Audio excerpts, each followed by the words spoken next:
जय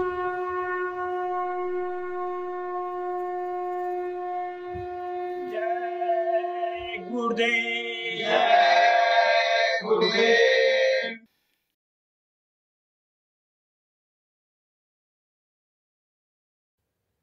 जय गुरुदेव। जय गुरुदेव। गुरु बिन ग्रंथि सुरति कौन छोरी। गुरु बिन ग्रंथि सुरति कौन छोरी। गुरु बिन ग्रंथि सुरति कौन छोरी। गुरु बिन ग्रंथि सुरति कौन छोरी। युगन युगन से भटकी रही है। युगन युगन से भटकी रही है। कोई न शब्द संग जोरी। कोई न शब्द संग जोरी। गुरु बिन ग्रंथि सुरति कौन छोरी। गुरु बिन ग्रंथि सुरति कौन छोरी। 84 में बहु दिन भटकी। 84 में बहु दिन भटकी। भटकी के आई यही ओरी। भटकी के आई यही ओरी।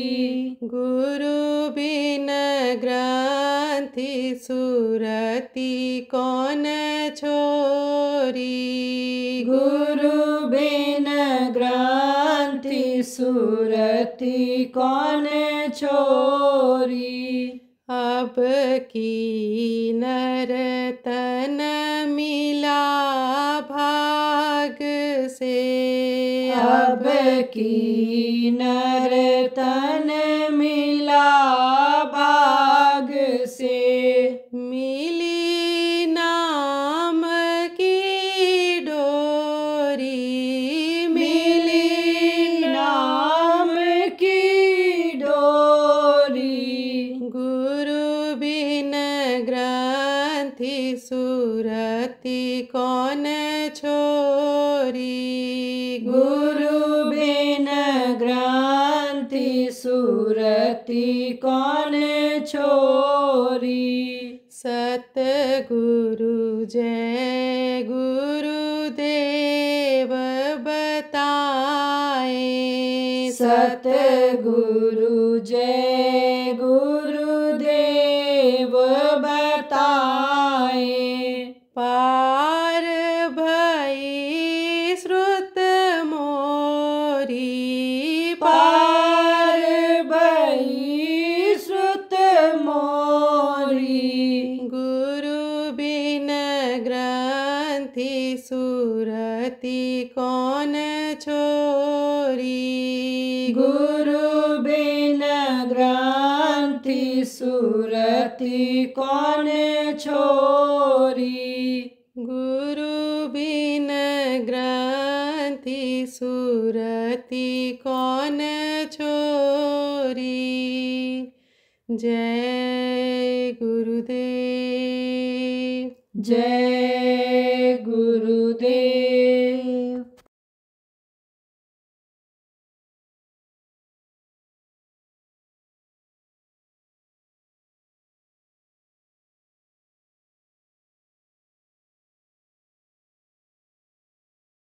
लख 84 भरम कर और पग में अटक्यो आए। अब की पासा ना पड़ा तो फिर 84 जाए। अब की बार अगर चूक गए तो फिर बच नहीं सकते हो, फिर लक्ष्य 84 में 84 लाख योनियों में जाना पड़ेगा। तो बचोगे कब? बचोगे तब कि जब धर्म का पालन करोगे। यदि कहा जाए भाई आप धार्मिक हो तो कहोगे हाँ धार्मिक है, मैं मानता हूँ आप धार्मिक। यह जरूर है किसी एक भगवान को नहीं मानते हो, कोई किसी को राम को भगवान को मानता है, कोई कृष्ण भगवान को मानता है, कोई अन्य भगवान को मानता है, लेकिन धार्मिक आप हो तो कहा जाए कि आप धार्मिक हो, हम धार्मिक है। पूछा जाए कौन धर्म को मानते हो तो हिंदू धर्म वाले कहोगे हिंदू धर्म को मानते हैं, और अगर इस्लाम धर्म वाले हो गए तो कहोगे हम इस्लाम धर्म को मानते हैं, मुस्लिम धर्म को मानते हैं। तो सरदार जी हो गए तो कहोगे सिख धर्म को मानते हैं, ईसाई हो गए तो ईसाई धर्म को मानते हैं। तो 4 धर्म में प्रमुख रूप से बना पहले। अब कहाँ इसमें भी बंटवारा हुआ, इसमें भी अलग अलग श्रेणियां बनी। जैसे हिंदू धर्म में ही ब्राह्मण क्षत्रिय वैश्य, ब्राह्मण क्षत्रिय वैश्य और शूद्र बनाए गए, ऐसे उनमें भी अलग अलग हो गए। तो धार्मिक तो हो, सब धार्मिक हो, लेकिन धर्म को पूछा जाए है क्या, समझ नहीं पाओगे। धर्म का पालन नहीं करते हो इसलिए धर्म को नहीं समझ पाओगे। कहा जाए बाबा आप कहोगे बाबा ये कैसे आपने कह दिया नहीं पालन करते हो, मैं तो पूजा पाठ करता हूँ, मैं तो भगवान को मानता हूँ, मैं तो यज्ञ जब तक सब करता हूँ, जो भी हमारे खानदान में लोग करते रहे, जो हमारे बीच में महात्मा रहे बताए, हम सब करते हैं। लेकिन आप समझो धर्म को समझोगे तभी तो करोगे। अभी किसी हिंदू से कहा जाए कि तुम्हारा धर्म जा रहा है तो कहेगा कि मर जाएंगे मिट जाएंगे, धर्म नहीं जाने देंगे, और जय बजरंगबली बोल करके लाल दुपट्टा बांध करके मरने मिटने के लिए चल पड़ेगा। किसी मुसलमान से कहा जाए कि तुम्हारा धर्म जा रहा है तो वो भी कहेगा कुर्बान हो जाएंगे मजहब के लिए, धर्म के लिए। वाहिगुरु यानी समझ लो कि काली पट्टी बांध करके और तलवार ले करके वो भी मरने मिटने के लिए निकल पड़ेगा। किसी आप समझो सिख से कहा जाए तो वो भी वाहिगुरु बोल करके निकल पड़ेगा मरने मिटने के लिए, ईसाई भी इसी तरह। लेकिन कहो भाई धर्म है क्या, तो बता नहीं पाएगा कौन से धर्म के लिए मरने मिटने जा रहे हो। तो धर्म क्या है? देखो प्रेमियों, धर्म तो एक ही है जिसको मानव धर्म कहा गया। शुरू में देखो कोई जाति नहीं थी, कोई भी धर्म इस तरह का धर्म का बंटवारा नहीं था, एक ही इंसान। देखो सब हैं, सबके अंदर में जीवात्मा एक जैसी है, सबकी हड्डी एक जैसी है, मांस सबका एक जैसा है, खून सबका एक जैसा है, एक ही जैसा खाना खाते हैं, एक ही जैसा टट्टी पेशाब करते हैं। तो उसने तो बनाया इंसान, उसने कोई जात पात नहीं बनाया, शुरू में सब इंसान बनाया, उसने इंसान थे। और एक ही धर्म था, मानव धर्म। और आपके समझो एक ही भाषा थी। इस समय बहुत भाषाएं हो गई, हिंदी, अंग्रेजी, उर्दू, फारसी, पंजाबी, बंगाली, आप ये समझो बहुत भाषाएं हो गई, कन्नड़ और उड़िया, बहुत भाषाएं हो गई इस समय। लेकिन उस समय केवल एक संस्कृत भाषा थी। तो कहोगे भाई मानव धर्म क्या होता है? मानव जो जहां पर होता है अपनी अपनी जगह पर उसका धर्म होता है। अब देखो, आप किसी में कुछ किसान भी हो बैठे हो, और किसी में आप देखो मजदूरी करने वाले भी बैठे हो और नौकरी करने वाले भी बैठे हो, किसी में कोई रोजगार दुकान करने वाले भी बैठे हो। तो जो काम जो करते हो उस लाइन का वो धर्म है। क्या धर्म है? आप ये समझो कि किसान का क्या धर्म है। किसान का भी धर्म है मेहनत और ईमानदारी, और आप ये समझो मजदूर का भी है मेहनत और ईमानदारी, और व्यापारी का भी है मेहनत और ईमानदारी, और आप ये समझो अधिकारी का भी है मेहनत और ईमानदारी। ईमानदारी और मेहनत ही फलदायी बताया गया, इसीलिए वो जो धार्मिक है जिस लाइन का है उसमें धर्म का पालन करे। अब और भी समझाने आप क्लियर कर दें, इसको साफ कर दें आपको। जैसे कोई मजदूर है, अब मजदूरी करने के लिए गया, तो मजदूरी में उसको मेहनत इस तरह करना चाहिए कि उसका मालिक खुश हो जाए और अगर कल नहीं भी बुलाने को है उसको, तो भी कहे कि कल जरूर आना, हमारा ये भी काम कर देना, दिल जीतने का काम करे। अब मान लो कोई मजदूर हो आप, और दिन में आप 4 बार लेटरिन जाओ उसके यहाँ, जब नौकरी करो कि आराम मिल जाएगा, काम यानी हमको कम करना पड़ेगा। पेशाब करने के लिए जाओ दिन भर में, खाना खाने के लिए, पानी पीने के लिए घंटों लगाओ, तो मेहनत का पैसा आपके पास आएगा? मेहनत का पैसा नहीं आएगा। तो मेहनत और ईमानदारी से मेहनत करो। दुकान करते हो कोई आप, अब आपको मुनाफा मान लो रुपया में 2 आना 4 आना लेना है, और आप 1 रुपये का 8 रुपया 4 रुपया कमाने की, 5 रुपया कमाने की कोशिश करो, तो आपके मेहनत का थोड़ा रहेगा। अरे मिला दिया, क्या मिला दिया, बहुत मिलावट होती है। हम क्या कहें, अभी व्यापारी नाराज हो जाएंगे, कहेंगे बाबा आपने तो पोल खोल दिया, पपीता का बीज बता दिया कि हम मिला देते हैं, किसमें? आप ये समझो काली मिर्च में, भूसी मिला देते, धनिया के पाउडर में, क्या क्या मिलावट आजकल चल रही है, कुछ पता चलता है। तो ऐसे ही आप ये समझो कि प्रेमियों, वो जो रहता है वो ईमानदारी का नहीं रहता है, वो फलदायी नहीं होता है, नुकसान दे करके जाता है।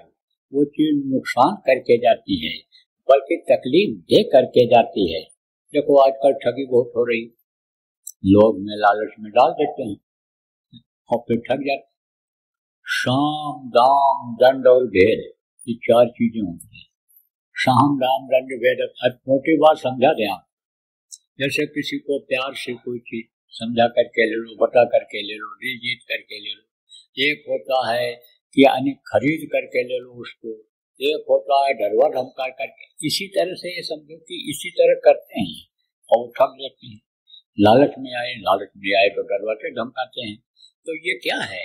ये मेहनत और ईमानदारी का नहीं है। यह धर्म नहीं कहता है व्यापारी का कि ऐसा काम करो। और भी बताते हैं आपको, देखो कोई नौकरी करता है, हम नौकरी में क्या करते हैं, नाराज मत होना आप, हमारा तो काम है सही बात कहना। देखो कहते हैं कि नमक हरामी नहीं करनी चाहिए, नमक हलाली करनी चाहिए। अब काम की जिम्मेदारी मिली है, पता चला चाय की दुकान पर बैठे हो, वहाँ पान खा रहे हैं, सिगरेट पी रहे हैं, वहाँ गप मार रहे हैं, किस्सा सुन रहे हैं, किस्सा सुना रहे हैं। तो आप ये समझो ये जिम्मेदारी नहीं होती है। जिम्मेदारी ये होती है कि जिस कुर्सी पर बैठे हो उस कुर्सी का जो धर्म बनता है, वहाँ का जो ये है कि ये कर्म आपको करना है, धर्म को सामने रख करके उस कर्म को अगर आप करते हो तब तो आप मेहनत और ईमानदारी करते हो, मेहनत ईमानदारी वाले माने जाओगे। तो मोटी बात आप ये समझो कि एक कर्म ये बनता है, कर्म जो कमा करके लाने वाला होता है ये बनता है, और ये गृहस्थ का धर्म बनता है। गृहस्थ किसको कहते हैं? जो माता पिता के बीच में रहता है, जो पत्नी बच्चों के बीच में रहता है, जो पत्नी अपने सास ससुर के साथ, पति के साथ रहती है, वो गृहस्थ होता है। उसको गृहस्थ आश्रम कहा गया है। आज बताने का समय नहीं है, लेकिन आप ये समझो कि कई तरह के गृहस्थ 4 आश्रम बताए गए हैं मनुष्य के। तो आप ये समझो कि ये धर्म बनता है गृहस्थ आश्रम का। जैसे राम भगवान ने गृहस्थ धर्म का पालन किया, जैसे कृष्ण भगवान ने गृहस्थ आश्रम का पालन किया, जितने भी लोग आए सब गृहस्थ धर्म का पालन किए। हमारे ये गुरु महाराज ये तो गृहस्थ नहीं थे, जिनकी तस्वीर लगी हुई है, लेकिन इनके गुरु महाराज जो थे गृहस्थ आश्रम में थे। उनकी पत्नी थी, उनके बच्चे थे, आपके परिवार था, परिवार से जुड़े हुए रिश्तेदार थे, लेकिन पूरा पालन करते थे पूरे संत, पूरे फकीर जिनको कहते हैं, जिनको समृद्ध गुरु कहते हैं, पूरे थे वो, लेकिन गृहस्थ धर्म का पालन करते थे, गृहस्थ आश्रम में रहते। तो गृहस्थ धर्म का मतलब क्या होता है? जैसे माँ है, माँ के 4 बच्चे हैं, तो 4 बच्चों की परवरिश कैसे वो करती है, खिला करके खाती है, ऐसे पूरे परिवार का ध्यान रखना पड़ता है। इसके अलावा कुछ फल मिल जाए, कुछ कर्म ऐसे बन जाते हैं गृहस्थ आश्रम में जिसका फल मिल जाए। कैसे कर्म बन जाते हैं? जैसे ये देखो, ये बच्चियां हैं कुछ उसमें ऐसी हैं, ज्यादातर इसमें ऐसी हैं, मैं देख रहा हूँ कि जो गांव में रहती हैं तो वहाँ चूल्हे के ऊपर ये रोटी बनती है। अब कोई लकड़ी के अंदर कीड़ा है और ये न देख पाऊं और लकड़ी में जला तो मर गए, चौका लगाती है, पोछा लगाती हैं, हाँ उसमें कीड़े मर जाते हैं, तो वो पाप लगता है, लेकिन वो अनजान में लगता है। अब वो पाप कैसे माफ होता है? कोई भूखा ढूखा दरवाजे पर आ जाए तो उसको रोटी खिला दो, प्यासा आ जाए पानी पिला दो। कोई दुखी है और दुख को दूर कर सकते हो तो उसके दुख को दूर कर दो। ये गृहस्थ का धर्म होता है। ये जो कथा भागवत वाली बात पहले आपको भी कहा, राम कथा कृष्ण कथा और ये सब, आप ये देखो किस तरह से उन्होंने गृहस्थ आश्रम का पालन किया। आप ये समझो उसी तरह से गृहस्थ धर्म का पालन करना चाहिए। साथ देखो भाई भाई लड़ रहे हैं, भाई भाई के खून का प्यासा हो रहा है, और उस समय देखो कैसे गृहस्थ धर्म का पालन किया। किसने किया? लक्ष्मण जी ने किया, सीता जी ने किया। बच्चियों, पति के साथ जंगल चली गई, वहां 14 वर्ष रही, उनका अपहरण भी हो गया, हरण जिनको कहते हैं, हरण हो गया, अपहरण हो गया उनका। आप ये देखो तनिक नहीं विचलित हुई। जो गृहस्थ का धर्म था, एक धर्म एक व्रत नेमा, भाई वचन मन पद पद प्रेमा। पति की सेवा करो, पति को ही परमेश्वर मानो, पति को ही भगवान मानो, पति को ही मानती रही हो। अब आप सोचो, जो बैठे हो, ये सोचने की जरूरत है कि वो केवल पति के ही पैर को पूजती रही और किसी की तरफ देखा नहीं। बहुत दबाव बनाया रावण ने, कहा एक बार विलोक में मोरा, एक बार सीता तुम मेरी तरफ देख लो। देखा भी उन्होंने, लेकिन तिरंधा ओट कहाँ बैठी, खाने तिर माने तिनका लगा करके ऐसे देखा, ये एकदम से सीधी आंख में न मिल पावे, तो उन्होंने ऐसा पालन किया। राम के साथ देखो लक्ष्मण चले गए जंगल, वहां देखो भरत गद्दी पर बैठे ही नहीं, बोले ये जगह भाई की है, भाई आएंगे तब बैठेंगे। देख रेख सब करते रहे, संभाल सब करते रहे। तो वो था गृहस्थ धर्म का पालन। ये गृहस्थ धर्म का पालन है। और क्या है? देखो प्रेमियों, ये जो मैंने आपको बताया कि यह मनुष्य शरीर दोबारा आपको मिलने वाला नहीं है। अब इसको आपको समझना चाहिए किस काम के लिए मिला और क्या हमको करना है। वो भी प्रार्थना में यानी पढ़ते हुए आप लोग सुनाया जाता है कि क्या लेकर तू आया जग में, क्या लेकर तू जाएगा, सोच समझ ले रे मन मूर्ख, आखिर में पछताएगा। क्या लेकर तू आया? तो कोई चीज लेकर नहीं आए, ऐसे देखने में नहीं लेकर के आए। लेकिन जो भी बच्चा पैदा हुआ मुट्ठी बांध कर पैदा हुआ, और जब मरने का समय आया तो मुट्ठी बंधी रहती है नहीं, फिर तो हाल फैला करके चला जाता है, ऐसे सब कुछ छोड़ करके चला जाता है। लेकिन जो मतलब को समझ जाता है कि हम किस लिए आए हैं, वो तो नहीं जाता। जैसे मैंने आपको बताया नरकों में 84 में, वो तो अपने पास चला जाता है, समझ जाता है तो अपने गुरु के, अपने प्रभु के पास पहुंच जाता है। क्या लेकर आए हो? 4 पदार्थ करते ताके अर्थ धर्म काम और मोक्ष। इस शरीर के पाने का अर्थ समझो। क्या है अर्थ इसका? कि दया धर्म तन बसे शरीरा, ताकर रक्षा करें रघुवीरा। दया धर्म को हो और दया को कभी भी न छोड़ो। हाँ, दया धर्म का मूल है। मूल को छोड़ दिया बहुत से लोगों ने। मूल किसको कहते हैं? जो तू सींचे मूल को, फूले फले अढ़ाए, पत्ता पत्ता सींच कर पौधा दिया सुखाए। पौधा किसको कहते हैं? पेड़ को। और पत्ते पत्ते पर ऐसे छिड़कते रहो तो पत्ता सूख जाता है और जड़ में पानी डाल दो। जहां तक यानी समझो कि नीचे जड़ गई है वहां तक पानी पहुंच जाए, धरती में डाल दो तो वही पेड़ फल देने लगता है, फूल देने लगता है। तो फल खा करके लगाओ मतलब तृप्त हो जाओ, पेट भर। तो मूल क्या है? दया धर्म का मूल है, दया धर्म का मूल है, दया धर्म का मूल है, पाप मूल अभिमान। और समझो स्वामी दया न छोड़िए जब तक तन में प्राण है। तो दया करो, किस पर दया करो? अपने जीवात्मा पर दया करो, प्रभु के बनाए हुए जितने जीव हैं उन पर दया करो। तो एकदम से जो पहली बार आज आए हो सुनने के लिए, जीवात्मा के बारे में आपको मालूम नहीं है। जीवात्मा यह परमात्मा की है अंश। आपको बताता हूँ जीवात्मा के बारे में।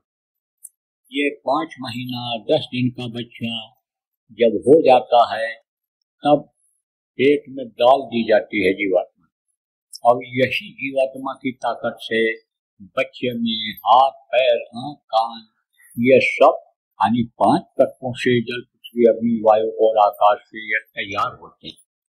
और जब तक मर नहीं जाता है आदमी तब तक ये जीवात्मा रहती है।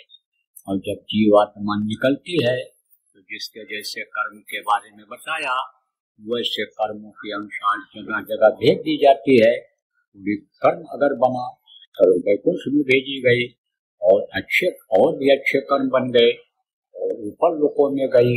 और अगर कोई सदगुरु मिल गए, रास्ता बताने वाले मिल गए, शब्द की डोर पकड़ में आ गई तो यह प्रभु में समझ आती है। तो यह है जीवात्मा। तो इस पर दया, इसको मुक्ति दिलाओ। अर्थ धर्म काम, असला काम क्या है? इसको मुक्ति दिला दो। किसको मुक्ति दिला दो? इस जीवात्मा को मुक्ति दिला दो। ये जहाँ की अंश है वहां पहुंच जाए, जहाँ का जीव कहाँ पहुंचा हुआ या वहां पहुंच जाए, इसको मुक्ति दिला दो। तो कहोगे ये काम होगा कैसे? कैसे ये हो सकता है? कि परमात्मा के पास कैसे पहुंच सकती है? हम जन्म मन से छुटकारा कैसे पा सकते हैं? जब कोई रास्ता बताने वाला होता है तभी ये संभव होता है। देखो कुछ लोग आप इसमें जैसे हो जो खेती करते हो, खेती करना भी आपको कोई सिखाया होगा। कोई व्यापारी हो तो व्यापार करना भी सिखाया होगा। नौकरी वाले हो गए तो दफ्तर में जब गए हो गए तो वहां आपको किसी ने काम सिखाया होगा, तो वो भी आपको सिखाया होगा। आप कोई लकड़ी लोहा का काम करते होंगे तो भी आपको कोई सिखाया होगा। और जो भी आप हिंदी अंग्रेजी पढ़े लिखे लोग बैठे हो, आपको कोई ये बताया होगा, पढ़ाया होगा। तो ये जितने भी हैं ये सब गुरु हैं, उनको गुरु कहा जाता है। जो ज्ञान देते हैं, जो बताते हैं, जो समझाते हैं और रास्ता दिखाते हैं, जिस लाइन पे होते हैं, जिसको जिस लाइन की जरूरत होती है। जैसे कोई डॉक्टर बनना चाहता है, कोई इंजीनियर बनना चाहता है, कोई सीए बनना चाहता है, कोई व्यापारी बनना चाहता है, तो उसी हिसाब से वो दाखिला लेता है, उसी हिसाब से वो गुरु खोजता है, उसको वो सिखाता है। तो ये सब गुरु की संज्ञा में आते हैं। जो ये ऐसे गुरु हैं जो खाने पीने रहने का इंतजाम का तरीका बता देते हैं, कमाने का तरीका बता देते हैं, वो विद्या गुरु कहलाते हैं। और एक आध्यात्मिक गुरु होते हैं कि जो जीवात्मा को मुक्ति दिलाते हैं। आप कहोगे भाई मुक्ति क्या चीज है? शमशान घाट पर जाओ, देखो तो कहीं कहीं लिखा रहता है मुक्ति धाम मोक्ष धाम। तो जब ये शरीर छूटता है तब चाहे राजा का शरीर हो, चाहे महाराजा का शरीर हो, चाहे सेठ साहूकार का शरीर हो, चाहे प्रधानमंत्री राष्ट्रपति का शरीर हो, सबके शरीर को लोग मिट्टी ही कहते हैं। यहाँ अगर किसी को कह दो ये तुम्हारा मिट्टी है, तो बड़ा आदमी होगा तो छोटे को मारेगा थप्पड़, तो छोटा आदमी होगा उसको कह दोगे, गरीब आदमी होगा उसको कह दोगे, तो अंदर अंदर कहेगा इनको दिखाई नहीं पड़ता है, इसको मिट्टी कह रहे हैं, मोतिया बिंद हो गया आंख में। बताओ इस हीरा जैसी काया को ये मिट्टी कह रहा है, लेकिन मरने के बाद सांप के शरीर को लोग मिट्टी ही कह करके ले जाते हैं। कहाँ? शमशान घाट पर रखने देते हैं, पड़ोसी ही नहीं रखने देते, कहते जल्दी करो ले जाओ जलाओ, नहीं मिट्टी खराब हो जाए। अब जलाने के लिए लेकर के गए, आंधी आफत आ गई, बरसात हो गई, करंट नहीं है, लकड़ी नहीं मिली, कोई बात हो गई, तो मुर्दा को कोई वापस लाता है? नहीं लाता। कहते इनको मुक्ति दिला करके ही हम वापस घर जाएंगे। शरीर की मुक्ति तो हो जाती है, लेकिन आत्मा की मुक्ति नहीं हो पाती। तो आत्मा की मुक्ति तो तब होगी कि जब यह उस प्रभु के पास पहुंचेगी। तो इसको मुक्ति दिलाने वाले की खोज करनी पड़ती है। वो गुरु होते हैं आध्यात्मिक गुरु, वो गुरु होते हैं शब्द भेदी गुरु। तो मोटी बात आप ये समझो कि उनकी जरूरत होती है, उनको खोजना पड़ता है। असली गुरु मतलब समझो वो होते हैं। आप ये समझो प्रेमियों कि गुरु गुरु तो सब बराबर होते हैं। गुरु गुरु तो सब बड़े, कोई नहीं छोड़, लेकिन शब्द पारखी और महीन है, बाकी चावल मोट। तो गुरु तो सब है, लेकिन शब्द पारखी गुरु को खोजना चाहिए।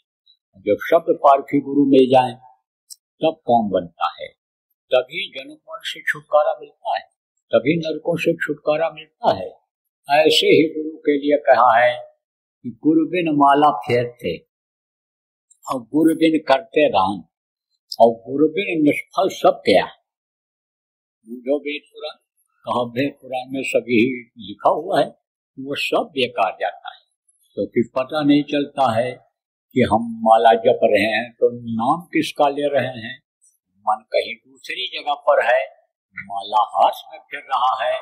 और अगर मान लो नाम भी किसी ने बता दिया है कि यह नाम है, इस नाम को जपो, तो उनको देख नहीं रहे हैं, रूप नहीं देखे हैं, तो वो बेकार चला जाता है। दान का भी फल नहीं मिल पाता है। आपने किसी को ऐसे को दान दे दिया कि जो गया उसी धन से बुरा कर्म किया, तो उसका फल मिलेगा? नहीं मिलेगा, बल्कि कर्म और आ जाएंगे। तो अब आप इस बात को समझो प्रेमियों, जब गुरु मिलते हैं तो हर तरह की जानकारी कराते हैं कि गुरु की जरूरत हमेशा रही है लोगों को। दूरबीन भाव निधि करे न कोई, जो बिरंच शंकर सम हुई। चाहे ब्रह्मा या शिव के समान कोई होगा, लेकिन बगैर गुरु के नहीं पार हो सकता है। इसलिए गुरु करना भी जरूरी होता है।